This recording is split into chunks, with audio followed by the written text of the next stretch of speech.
এবার বেনামাজিদের জন্য 5টা শাস্তির কথা বলতেই হবে, তা না হলে হক আদায় হবে না।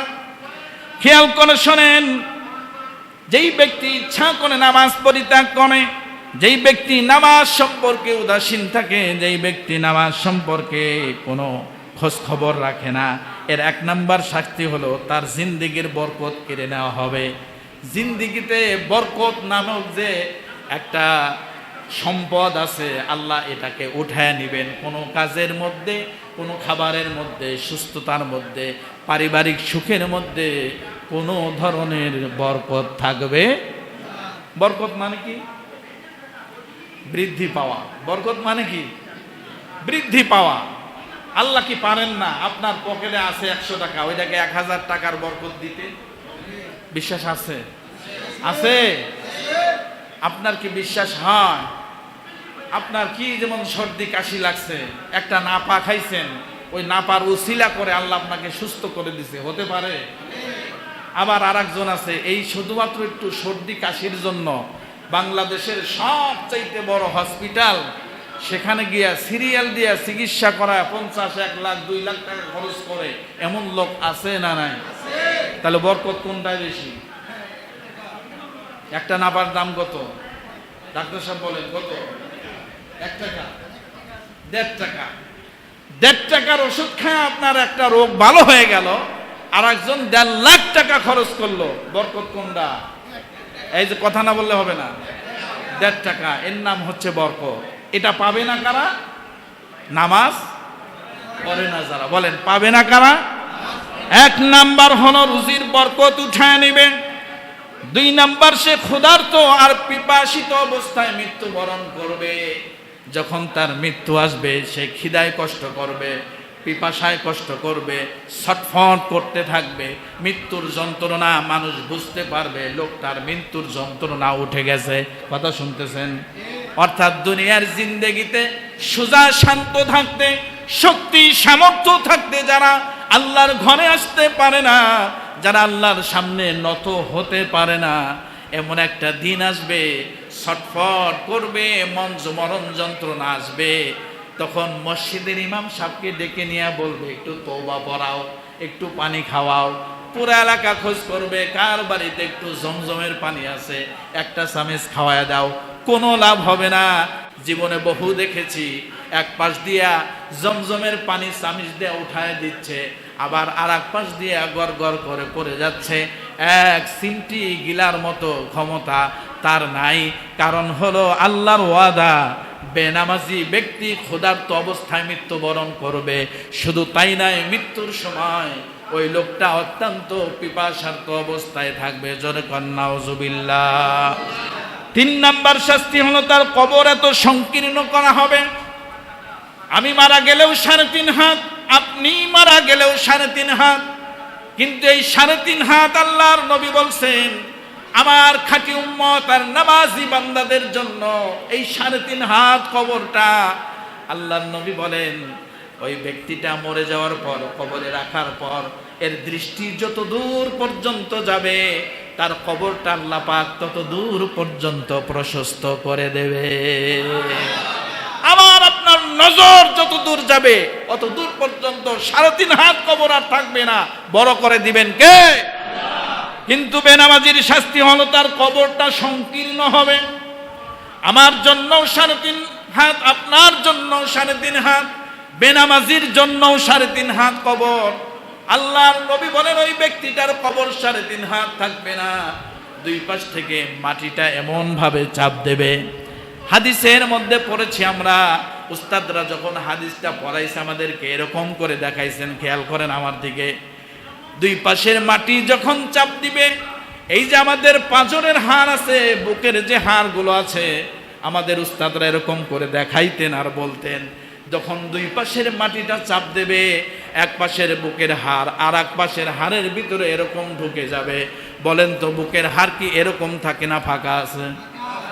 কিন্তু মাটির চাপ, কবর সংকীর্ণ হওয়ার কারণে নবীজি বলেন মাটি এমন ভাবে তাকে চাপ দিবে, 2 পাশের পাঁজরের হাড়গুলো, একটা পাঁজরের হাড় আর একটা পাঁজরের দিকে ঢুকে যাবে, আর এরকম কটমট করে হাড়গুলো ভাঙতে থাকবে। 4 নাম্বার শাস্তি হলো তার কবরে অগ্নি প্রজ্বলিত করা হবে, বেনামাজির কবরে আগুন ধাউ ধাউ করে জ্বলতে থাকবে। এবার আমার সামনে যারা বসে আছেন একজনও পাগল না, কেউ আছেন নাকি পাগল? সবাই জ্ঞানী মানুষ, খেয়াল করেন কথা। আপনি নামাজ পড়ে বের হলেন, রাস্তার মধ্যে দেখলেন একটা গাড়ি একটা কুকুরের বাচ্চাকে ডলা দিয়ে মেরে থুয়ে গেল। আপনি যদি জ্ঞানী মানুষ হন আর নামাজ পড়ে বের হন, বলেন তো আপনার ভিতরে একটু হলেও খারাপ লাগবে কি লাগবে না? এই কথা বলেন না কেন? অথবা রাস্তা পার হইলেন, ও পার যায় দেখলেন যে সেখানের মধ্যে আগুনে পড়ে একটা বিড়ালের বাচ্চা পড়ে গেছে।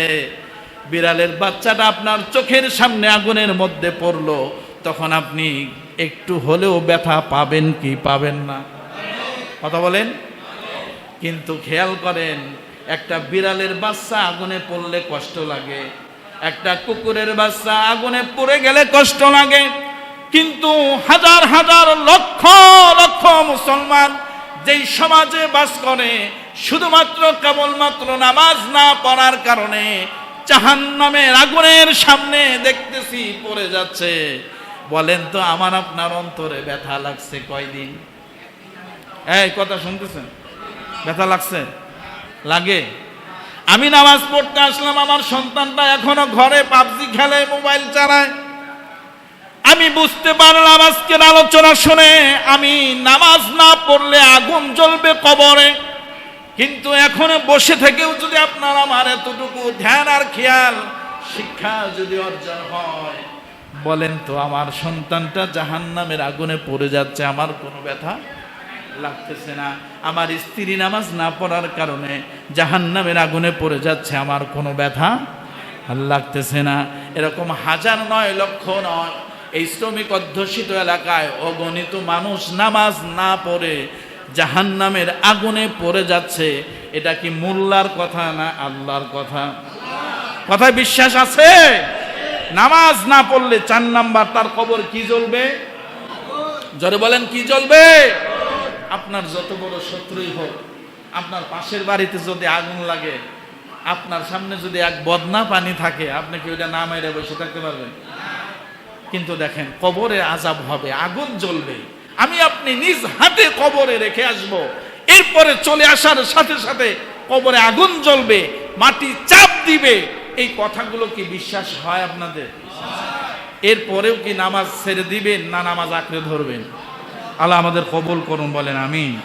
5 নাম্বার, তার কবরে এক বিশাল ভয়াবহ বিষধর সাপ, ভয়াবহ বিষধর সাপ আল্লাহ পাক নিয়োগ করে দেবে। ও একটা করে কামড় দেবে, 70 হাত মাটির নিচে চলে যাবে। জাহান্নামের অগ্নি করা শিকল বেরি এরকম লোহার আংটা দেয়া, আবার 2 জন ফেরেশতা আল্লাহ পাঠাবে, ওটা আগুনে গরম করা থাকবে। 70 হাত মাটির নিচে ওটা ঢুকাইয়া দিয়া আংটা বাজায় আবার টেনে উঠাবে। টেনে উঠানোর সাথে সাথে আবার আগের মতো সুস্থ হবে, আবার ওদিকে সাপ প্রস্তুত থাকবে, আবার দিবে কামড়, আবার এক কামড়ে 70 হাত মাটির নিচে আবার ঢুকে যাবে, আবার আগুনের ফেরেশতা এরকম আগুনের আংটা দিয়ে আবার টেনে উঠাবে। চলতেই থাকবে, র্যান্ডম চলতে থাকবে। ইয়াউমাল কিয়ামা, আজকে মরে যাবে, কিয়ামত পর্যন্ত এই শাস্তি থেকে তাকে সুপারিশ করার মতো কেউ থাকবে।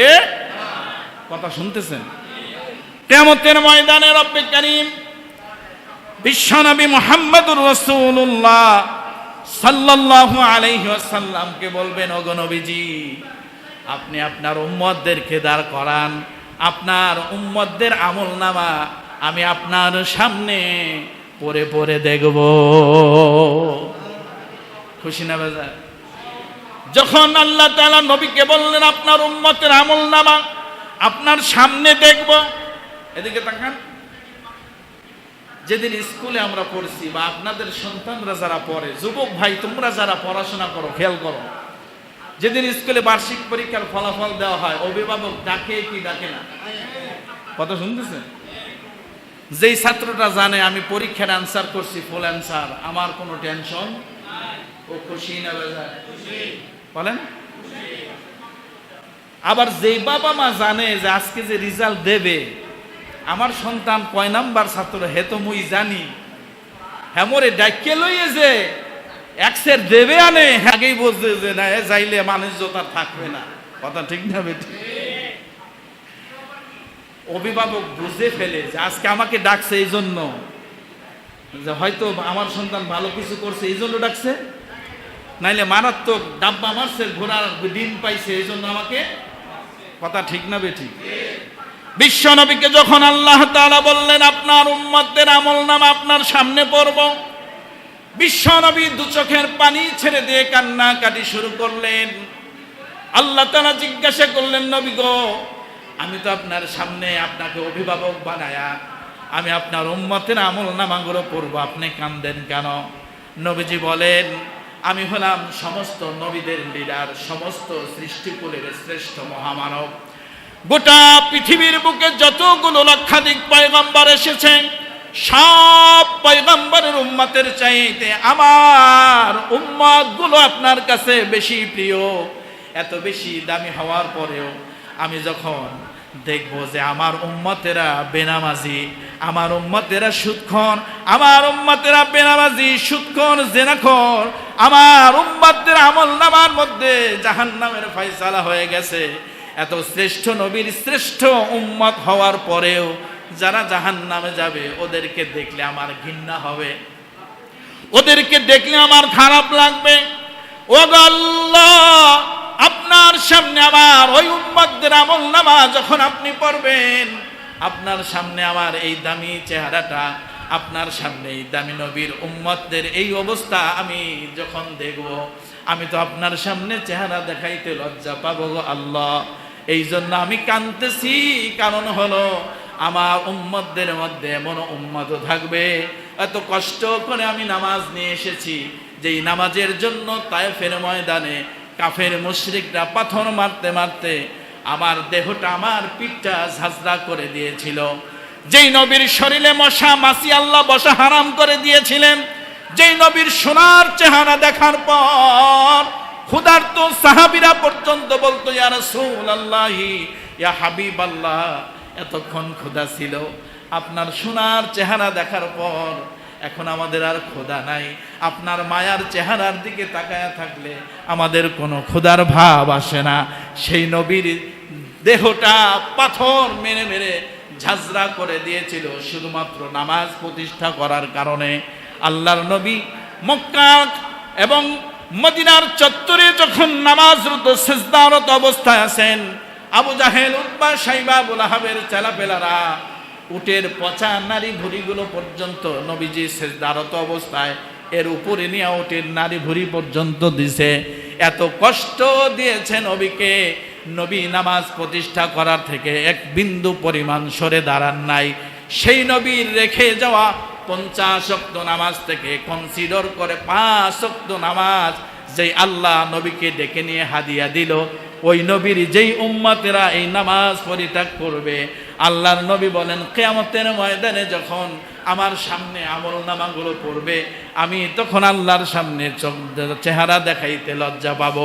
আমার প্রিয় ভাইরা, আর কত ওয়াজ করলে আমাদের নামাজের বুঝ আসবে? আর তো নবীর দরজা খতম হয়ে গেছে, নবী পৃথিবীতে আসবে না। নবীর হাদিসগুলো আপনারা শুনতে পান, আল্লাহর কোরআনে কমপক্ষে 85 বার পর্যন্ত নামাজের হুকুম স্পষ্টভাবে আল্লাহ বলে দিয়েছেন। আবার রাসূল পাঠাইছেন, কিয়ামত পর্যন্ত ওলামায়ে কেরামরা এই নামাজ সম্পর্কে আপনাদেরকে বুঝাইতেই থাকবে, বুঝাইতেই থাকবে। কিন্তু কি হয়েছে আপনাদের, কি হয়েছে আমাদের, কি হয়েছে মুসলিম সমাজের? আজকে মসজিদে আজান হয়, মুসলমানের সন্তানরা নামাজে আসে না। কি জবাব দিব সেই দিন কিয়ামতের ময়দানে? রাসূল করিম সাল্লাল্লাহু আলাইহি ওয়াসাল্লাম যখন গুনাহগার উম্মতদেরকে দেখবে মাথাটা নিচু করে ফেলবে। আপনি কি চান আমার আপনার আমলনামার কারণে নবীজি মাথা নিচু হোক? বলেন তো, কিয়ামতের ময়দানে ভিন্ন দলের ভিন্ন কোনো চেয়ারম্যান, মেম্বার অথবা কোনো কর্মী যদি দরখাস্ত নিয়ে যায়, তারটা আগে সুপারিশ হবে নাকি নিজের দলেরটার আগে সুপারিশ হবে? কথা বলেন। নিজের দলেরটা কি করবে? আগে সুপারিশ করবে। এখন আপনি আপনাকে দিয়ে প্রশ্ন করেন, আপনি কি রাসূলের দলের কর্মী আছেন? কথা বোঝেন নাই মনে হয়। আপনি যদি রাসূলের দলের কর্মী নাই হন, আপনাকে সুপারিশ করবে কিসের উপর? একই মক্কা নগরীতে আবু জাহেলের জন্ম হয়েছে, বিশ্বনবী মুহাম্মদুর রাসূলুল্লাহ সাল্লাল্লাহু আলাইহি সাল্লামের জন্ম হয়েছে। আবু জাহেল ও নেতা, বিশ্বনবী ও নেতা। নেতা কিনা? মুহাম্মদুর রাসূলুল্লাহ নেতা কিনা? ইয়াসিন অর্থ হলো হে সাইয়্যেদ। সাইয়্যেদ শব্দের অর্থ হলো নেতা। সাইয়্যেদ মানে কি? সাইয়্যেদ মানে কি? রাসূল আমাদের কি? মাশাআল্লাহ, রাসূল আমাদের কি? আসলে যে নেতা বললাম, সেই নেতার কর্মী হতে পেরেছি তো?